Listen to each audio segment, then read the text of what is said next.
Whispers of sabotage against Lewis Hamilton. Stay with us until the end if you want to see the leaked contract that exposes some of the key advantages in Charles Leclerc's engine over Hamilton's. When Lewis Hamilton's radio line fell silent for exactly 37 seconds, the initial response was casual. Analysts brushed it off as interference, fans speculated about harmless static, commentators shifted focus without pause.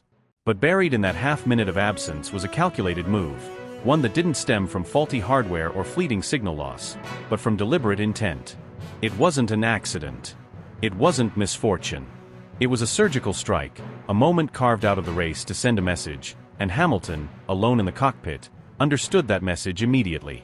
Not with words, not with data, but with instinct honed through years of high-speed betrayal and quiet manipulation. It was a moment engineered to remind him of one thing: control could be taken without ever raising a hand or saying a word. The silence didn't arrive on an unimportant lap. It wasn't buried in the middle of tire management or traffic. It struck at the exact point when Hamilton needed the most clarity, during a pit window poised to define his race. His request was simple: degradation feedback and an update on strategy. What he received was emptiness. No voice. No support. No acknowledgement.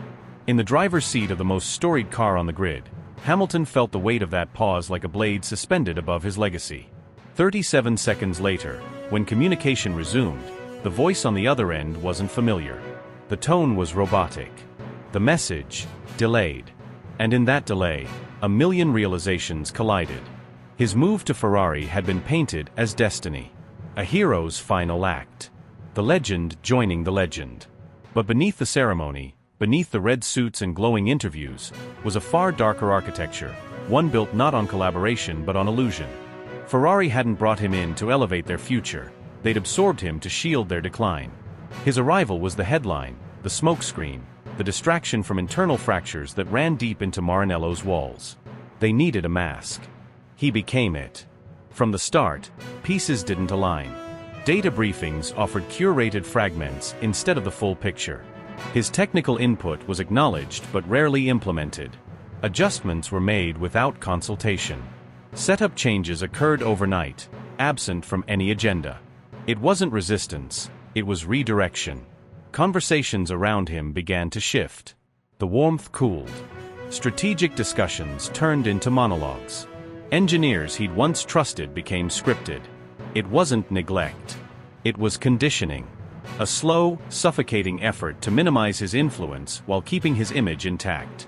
Hamilton had lived through pressure, through politics, through the bruising dance of internal warfare at the sharpest end of competition. But this was different. This was cold. Strategic indifference wrapped in faux professionalism. The 37 seconds weren't a glitch.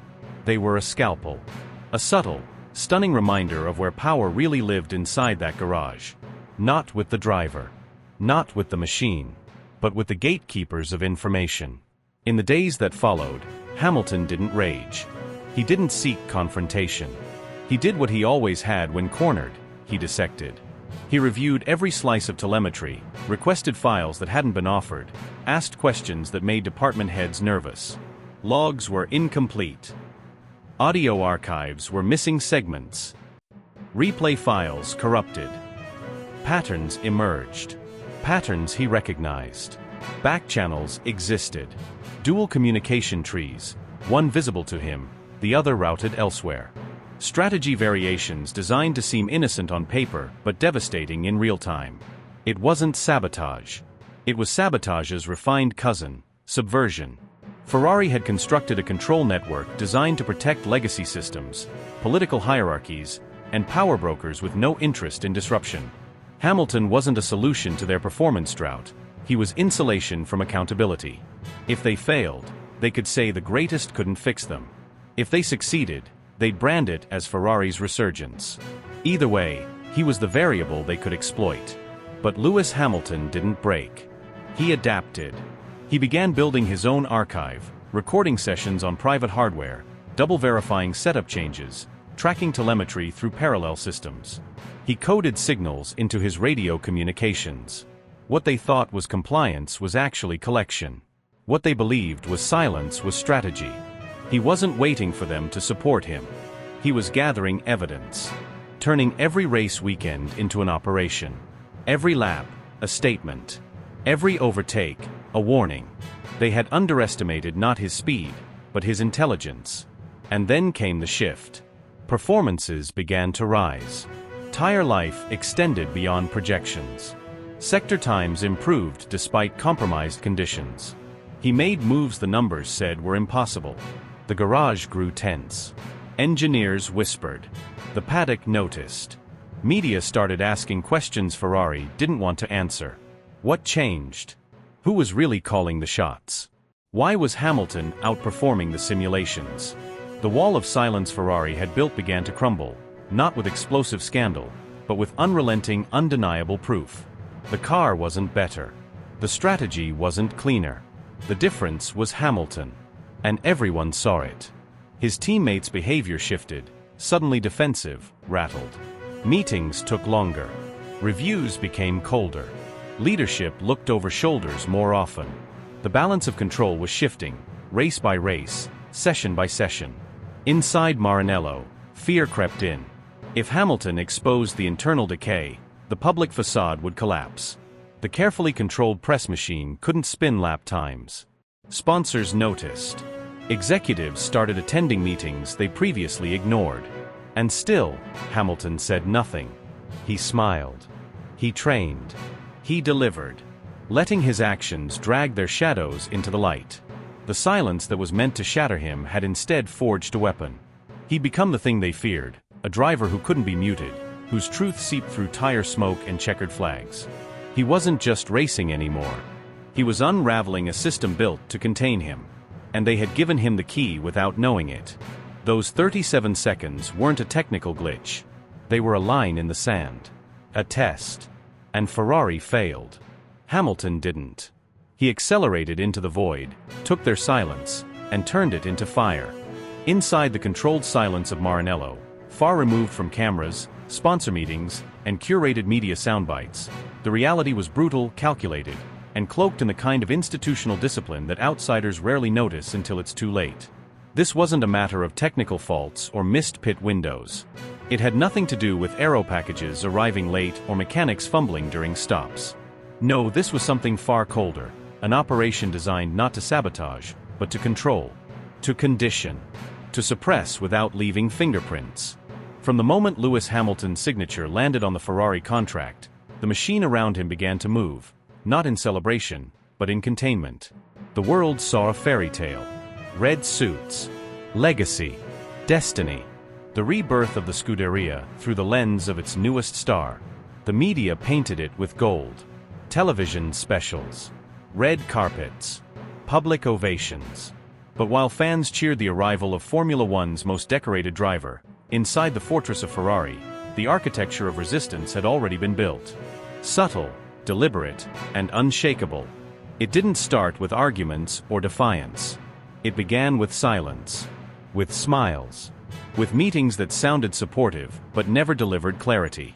With praise so polished it deflected questions instead of answering them. Frederick Vasseur's leadership projected unity. Publicly, he spoke of equality. Mutual respect. A balanced garage. But within engineering meetings and data sessions, lines were being drawn.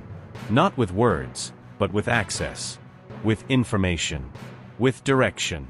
And while Leclerc's side of the operation thrived on routine, cohesion, and rhythm, Hamilton was handed variables, assignments that seemed technical but led nowhere. In early simulator runs, the difference became evident. Lewis was placed into car configurations that didn't suit his driving DNA. Rear setups that exaggerated instability. Aero balances that shifted under braking. Brake maps that offered no consistency lap to lap. His team was told it was for experimentation. That the goal was to expand the data pool. But behind those vague justifications, Leclerc's run programs were the opposite: refined, optimized, circuit-specific. Everything around him was purpose-built. Nothing left to guesswork.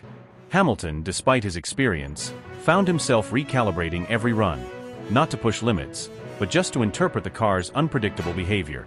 He wasn't being tested. He was being kept in a loop of constant adaptation.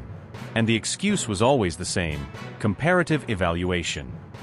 A phrase that conveniently masked the fact that one car was being prepped to compete while the other was kept in development limbo. Inside team briefings, things went no differently. Strategy discussions were vague on his side. Tactical options were delayed. Pit windows were based on outdated weather models. The intelligence flow was fragmented, sometimes minutes behind. In a sport where seconds define outcomes, delays like that aren't just setbacks, they're sabotage in slow motion. Not enough to be blatant, but enough to destabilize. To dull confidence. To isolate. Charles Leclerc never needed to ask for this imbalance. It had been designed for him. Engine mapping tailored to his rhythm. Setups built from years of telemetry matching his style. Mechanics briefed with precision. The car understood him, and the structure embraced him. His garage was a fortress of efficiency. His path was unobstructed. And in every debrief, his voice echoed with authority not because of ego, but because the system amplified it for him. Hamilton wasn't just racing the other 19 cars. He was racing the quiet resistance inside his own team. He wasn't fighting a driver. He was being tested by the system itself. A system that, despite being outwardly professional, had already decided who belonged at the center and who needed to prove their place. Still, he said nothing publicly. No media shots fired. No coded radio messages. He absorbed it. Logged it. Analyzed every discrepancy. Every line of telemetry that didn't match. Every time his feedback disappeared into a void while Leclerc's comments turned into immediate updates. Hamilton wasn't confused. He was calculating. Reading the pattern. Building a map of where the control lived, and who protected it. This was no longer about winning races. It was about reclaiming autonomy. About shifting the gravitational center inside a team that didn't realize it had welcomed not just a champion, but a disruptor. Someone whose very presence challenged the foundation they had quietly built around Charles. The engineers wouldn't say it. The management would never admit it. But everyone in the room could feel it. There were two realities inside Ferrari now.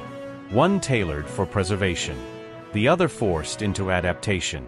And Lewis, slowly but relentlessly, began to turn every forced disadvantage into a weapon. He stopped questioning the briefings. He started forcing outcomes on track. He used the data he wasn't meant to have. He adjusted his style mid-session to exploit gaps the team hadn't noticed, or hoped he wouldn't. He began outrunning the strategy. Undercutting their designs. Making the car work in ways it wasn't set up to. Not with ease. With defiance. Leclerc, still consistent, still sharp, began to notice the shift. A different energy. Hamilton wasn't fading, he was escalating. And the narrative, once solidified around the Monégasque as the chosen one, started to shake. Journalists began noticing tire life differences. Analysts began asking why Hamilton, with inferior settings, could still generate pace. And whispers turned into uncomfortable questions. Not shouted, but repeated. Not accusations, but probes. Maranello didn't panic. It adapted. But in every change, in every quiet reaction, one truth kept rising. Hamilton wasn't here to play by their rules. He was rewriting them.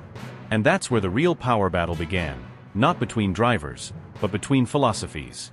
Between a team that had built around loyalty, tradition, internal hierarchy, and a driver who refused to be defined by any of it. A man who had conquered empires with less support and more resistance than anyone else on the grid. Hamilton didn't need a favor. He didn't need protection. He needed opportunity. And if it wasn't handed to him, he'd create it from the cracks they never thought he'd see. Because what Ferrari underestimated wasn't his speed. It was his endurance. His ability to navigate sabotage without screaming. To weaponize calm. To take chaos and turn it into championship-level clarity. And that's what makes this more than a story about balance or unfair setups.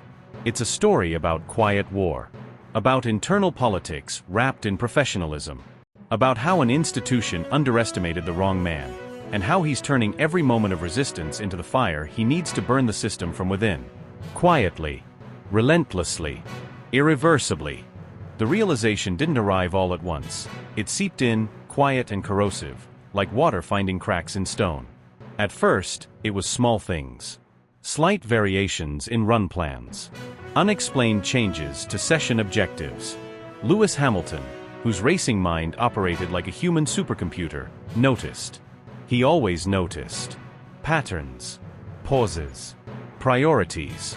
He wasn't just reading lap times, he was decoding behavior, and what he found felt far too deliberate to be coincidence. In early data reviews, discrepancies began to stack.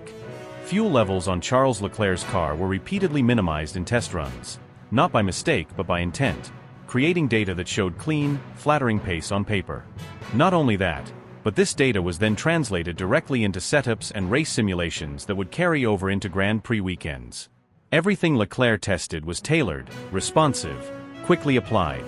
Meanwhile, Hamilton's test programs were filled with long-term component trials, updated cooling systems, energy deployment strategies for future races, tire compound longevity tests.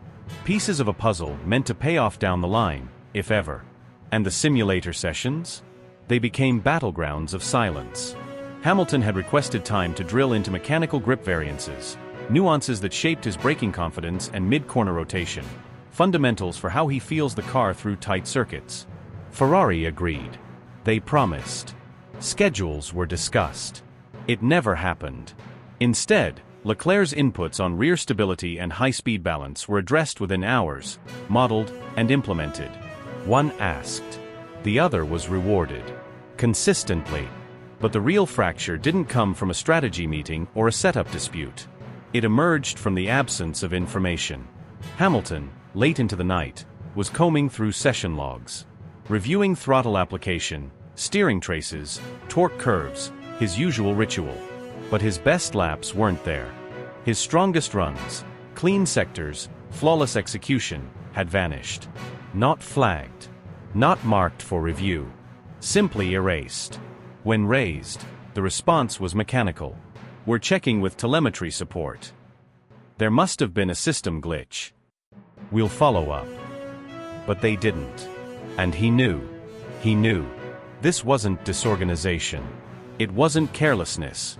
It was deliberate detachment. Strategic exclusion with just enough ambiguity to avoid confrontation. Slowly, purposefully, they were boxing him out, one missing dataset at a time. He tried to remain within the structure. He gave feedback. He showed up early. He stayed late. He spoke with clarity, with precision. But the coldness around him grew more palpable. Conversations became shorter. Decisions were made faster, without him. His engineers, once engaged and eager, now treaded carefully, their tone more neutral, as if following unseen orders. No anger. Just distance. The shift was subtle but surgical. Tires were allocated with microscopic differences. Leclerc received the fresher sets in FP3. Minor adjustments to front wing elements on Hamilton's car arrived hours later than promised. Race strategy tweaks that should have been discussed collaboratively were instead presented as final. And still, he said nothing publicly. He knew the playbook. Say something too early, you're emotional. Say it too late, you're irrelevant. So he waited. Meanwhile, Leclerc, charismatic and polished, continued to receive attention that went beyond the technical. His debriefs were crowded. His garage buzzed with activity. His telemetry became the benchmark. Team chatter positioned him as the data anchor, the reference point. All while Hamilton was being handed experimental setups without discussion. Components untested by anyone else. Development directions that made no sense for short-term performance. His requests began returning with softer language. We'll look into that. It's on the radar. We'll align next week. But weeks passed. Nothing aligned. Internally, some mechanics began whispering. A few glanced toward Hamilton's side of the garage with quiet unease. They saw the delays, the deprioritization. They noticed when Hamilton's tire blankets came off 30 seconds after Leclerc's. They noticed the fewer camera shots, the shorter media briefings, the lack of updates between runs. It wasn't dramatic. It was orchestrated calm, the kind used to erase someone without making a sound. And Horner? Always visible, always composed, always calculated. He gave nothing away. Praised both drivers equally in front of microphones. Kept performance meetings focused on the collective mission. But the silence around the disparities said more than any declaration. There were no corrections. No interventions. No acknowledgement of imbalance. Only the echoing suggestion that the structure was functioning exactly as intended. Hamilton, ever the strategist, began cataloging it all, not just the data, but the culture. The tone shifts. The body language. The delays. He wasn't reactive. He was documenting. Every ignored request, every invisible lap, every strategic misfire disguised as team flexibility. He understood the game wasn't on the track anymore. It was happening behind the curtains. In whispers. In file folders. In unseen code written into strategy models and development cycles. The media began sensing it too. Questions became sharper. Are you getting equal treatment? Do you feel prioritized? Hamilton smiled. Dodged. Shifted blame to process. But beneath the surface, he was building a case. Not legal. Not formal. Something more powerful. Evidence to be unleashed through performance, through proof.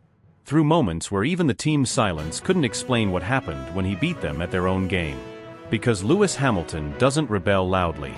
He dismantles expectations methodically. He lets them think they've silenced him, then speaks in lap times. He watches them recalibrate around someone else, then delivers laps that force an explanation. He isn't interested in internal drama. He's interested in consequences. When they come, they hit like thunder. And they will. Because the data doesn't lie forever. Suppressed truth finds a way. Suppressed talent does too. They can erase his lapse, but they can't erase his instinct. They can mute the analysis, but they can't mute the impact. Hamilton doesn't need revenge. He needs the right Sunday. One dry track. One flawless setup. One race where all the politics in the world can't keep him behind. That moment is coming. And when it does, the same structure that tried to fade him into the background will be forced to explain why the man they isolated became the headline they couldn't control. Inside the headquarters in Maranello, no one needs to hand you a contract labeled second driver. There's no official document, no declaration from a podium. It seeps into the atmosphere. You detect it in every hush decision made without your input, every strategy call delivered a fraction too late, every look exchanged behind computer screens when your name is mentioned. It's there in the debriefs when your feedback is politely acknowledged and quietly discarded, in the meetings where your words land and vanish into thin air. You feel it in your core, the isolation wrapped in courtesy, the artificial balance hiding a silent hierarchy. It's not hostility. It's worse. It's indifference disguised as equality. For Lewis Hamilton, it wasn't one single blow that left a scar. It was 1,000 silent signals, layered over weeks, buried in the bureaucracy of a team that claims unity but moves with selective loyalty. He didn't break in a flash. He unraveled slowly. With every measured pause on the radio, every unspoken contradiction in strategy, every moment his suggestions were filtered through silence. Death, not by aggression, but by elegant suppression. Every decision cloaked in logic, every preference dressed up as data-driven. The sprint victory in Shanghai should have reignited the fire. Instead, it was treated like an inconvenience. Applause barely echoed past the tire blankets. The engineers didn't swarm. The garage didn't celebrate. A subdued handshake, a generic well done, and the energy shifted back to the other side of the garage as if nothing had happened. No momentum. No campaign. Just a shrug of recognition and a retreat into the system's default. Protect the chosen one.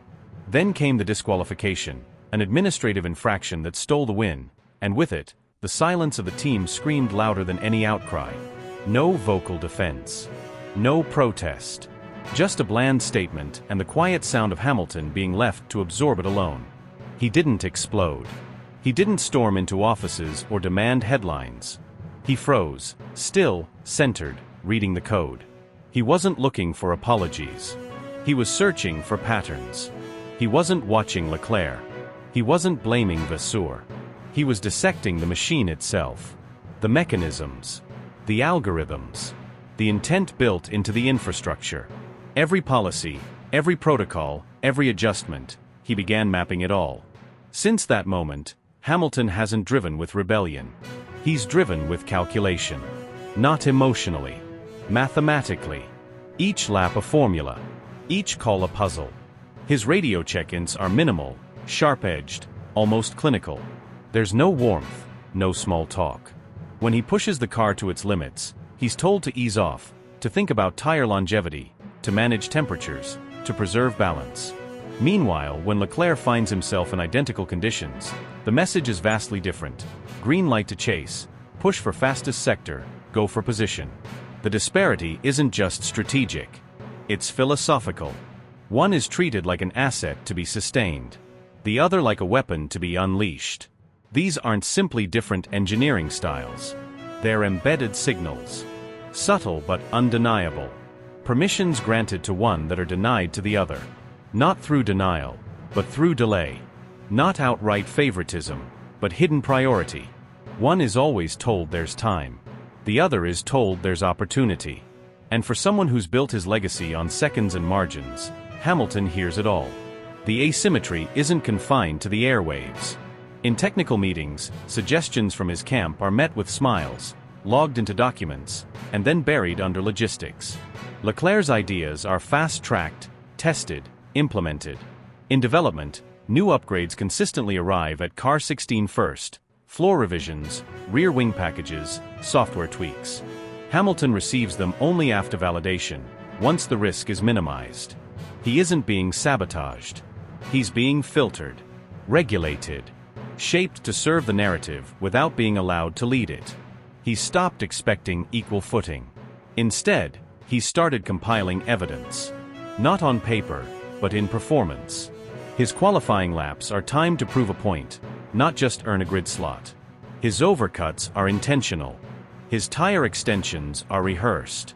He's racing to be undeniable. Not just fast, but irrefutable. When he overtakes, he does it where everyone will see. When he loses time, it's calculated. Every choice is layered, part racing, part protest, part message to those watching who still think he doesn't see what's happening. Within the team, the tension hums just beneath the surface. Some engineers have started whispering. Patterns have been noticed. There's a split, not visible, but growing. Some have begun logging inconsistencies on their own, unofficially. And Hamilton knows. He doesn't confront. He doesn't accuse. He simply drives, each lap building a silent indictment, 1 kilometer at a time. He's not arguing for fairness anymore.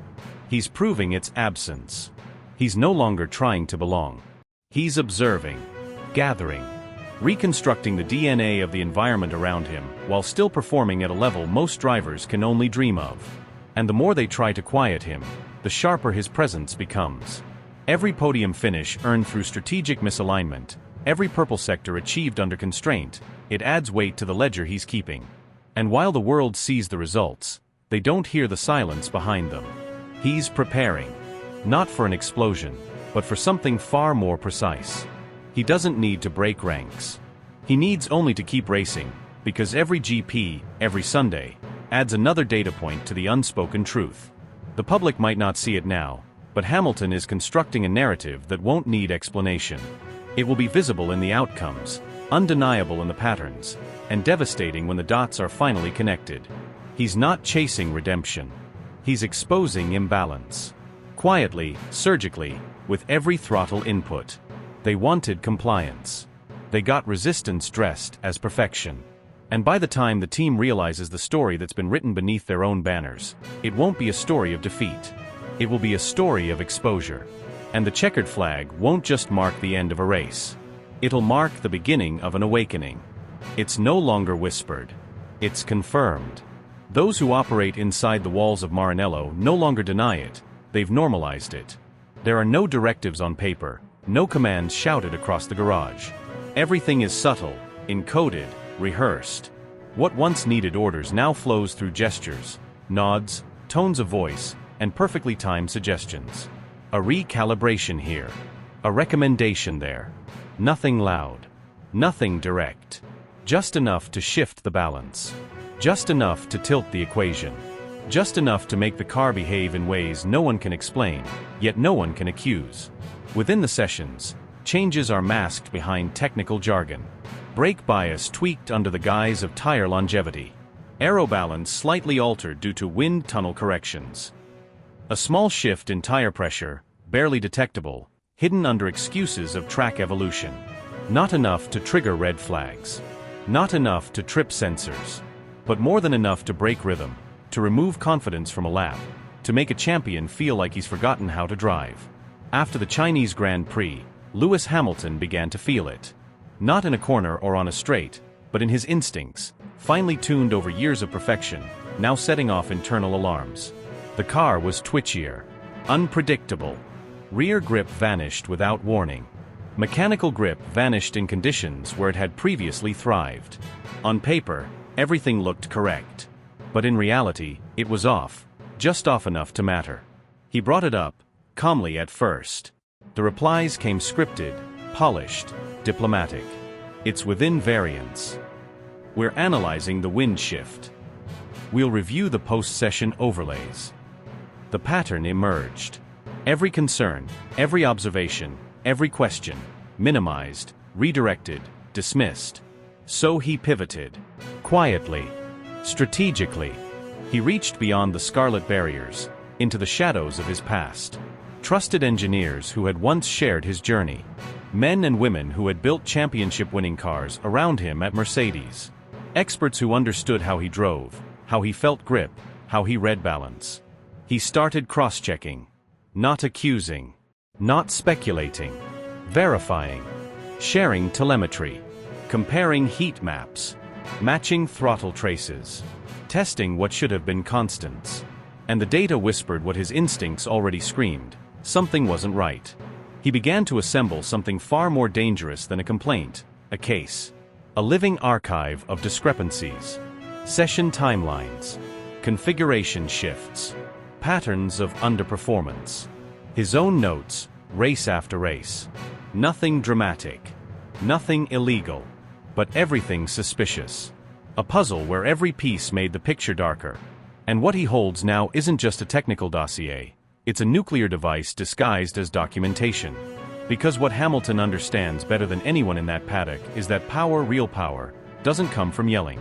It comes from leverage. From truth that can't be denied.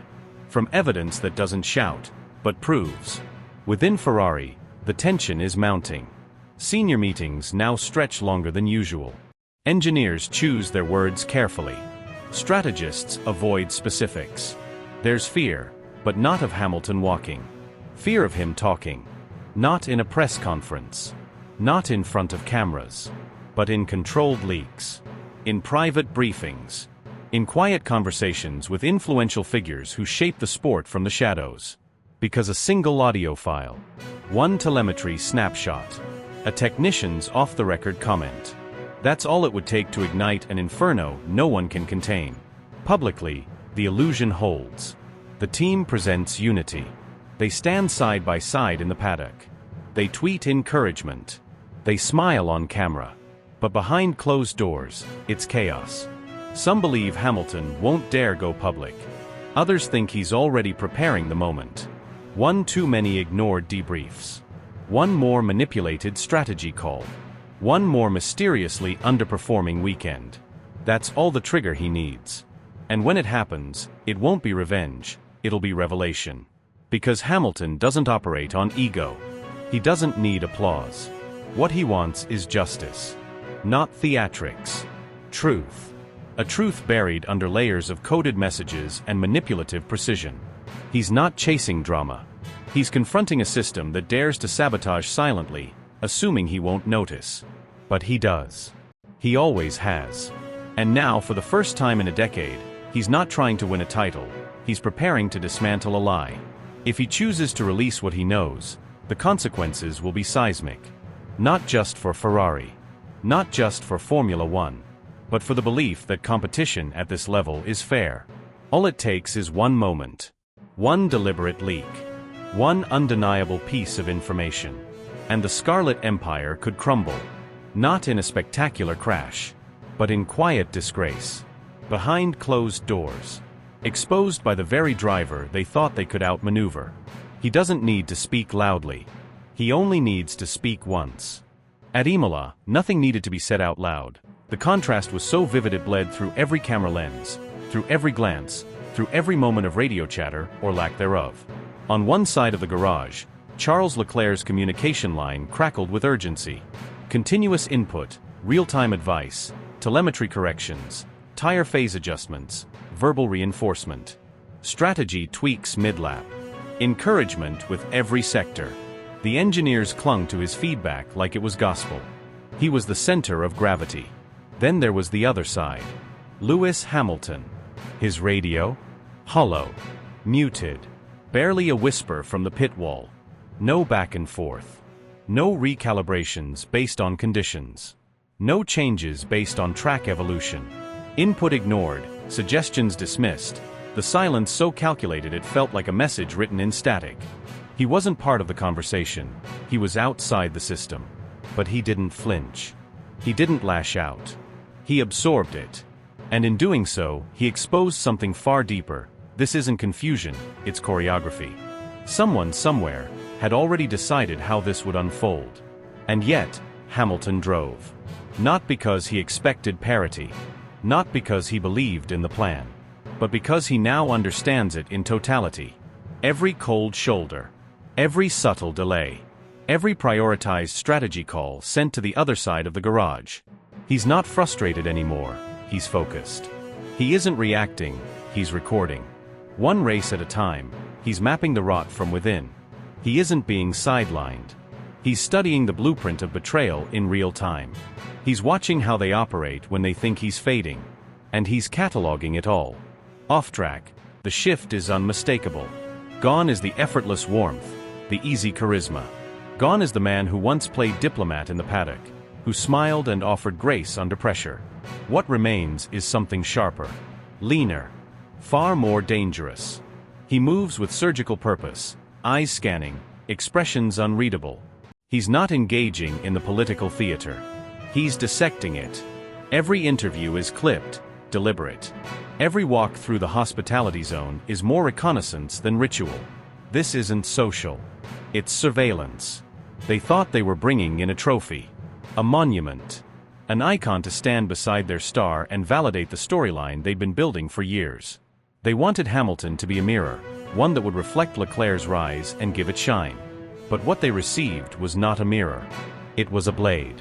A precise, clinical instrument of awareness and willpower. Not there to support. There to expose. Because Hamilton never just drove fast, he remembered everything. He archived every injustice, every strategic slight, every empty promise disguised as praise. His mind doesn't forget. It accumulates. And now, it's full. With data. With proof. With motive. He doesn't need to raise his voice. The silence says more. The stillness carries threat. The way he walks past the pit wall without eye contact. The way he gives engineers nothing more than essential information. This is not a man seeking revenge. It's a man constructing it. And Ferrari? They don't even realize yet what they've awakened. They thought they were scripting a narrative, Hamilton as the mentor, Leclerc as the hero, Horner as the architect. They believed the legacy would be transferred neatly, symbolically. But legacy doesn't move through ceremony. It moves through domination. And Hamilton has no intention of handing anything over. He's not here to validate. He's here to detonate. Every moment in the simulator, every detail he catches the team missing, every mechanic that hesitates when talking to him, it's all being collected. Not for confrontation. For coordination. When he strikes, it will not be a reaction. It will be a declaration. And it won't be a single moment. It will be a sequence, deliberate, devastating, undeniable. He is not a veteran winding down. He is not a figurehead for corporate storytelling.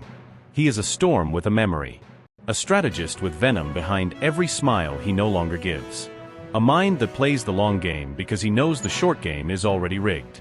And as the paddock watches him with puzzled concern, they miss the reality. He is already far ahead of them. Leclerc might still be the poster boy, the favorite son, the project. But now, he's standing next to a man who isn't measuring him by pace, but by pattern. And if Charles doesn't realize the rules of the game have changed, he'll be outplayed before he sees it coming. Not with aggression. With awareness. Not with noise. With timing. Horner, too, thinks he's building something under his own design. That he's the one pulling the strings. But the real strings are now being woven in silence, behind closed doors, beneath every team meeting and filtered radio message. Hamilton isn't pushing back because he knows something they don't. The longer they think they've got control, the more power they surrender. Every night session, every debrief with too many caveats, every piece of telemetry selectively shared, it's all part of a bigger picture. He isn't being managed. He's watching how they think they're managing him. And when he makes his move, it won't be a step. It will be a detonation so precise it looks like coincidence. But it won't be. It will be planned, timed, engineered for collapse. This isn't a driver nearing the end. It's a force waiting for the right moment. And that moment is coming. Not with drama. With execution. Not with shouting. With silence that breaks everything around it. The lion isn't pacing anymore. He's planted. Watching. Calculating. And when he lunges, it won't be for attention. It'll be for legacy so sharp, so final, that everything that came before it will feel like prologue. Hamilton doesn't burn out. He burns through. And what's coming won't be survival. It'll be obliteration of the myth that he could ever be written out quietly. They didn't just hire a legend. They unlocked a reckoning. And no one, not Leclerc, not Horner, not the institution itself, is ready for what's about to arrive.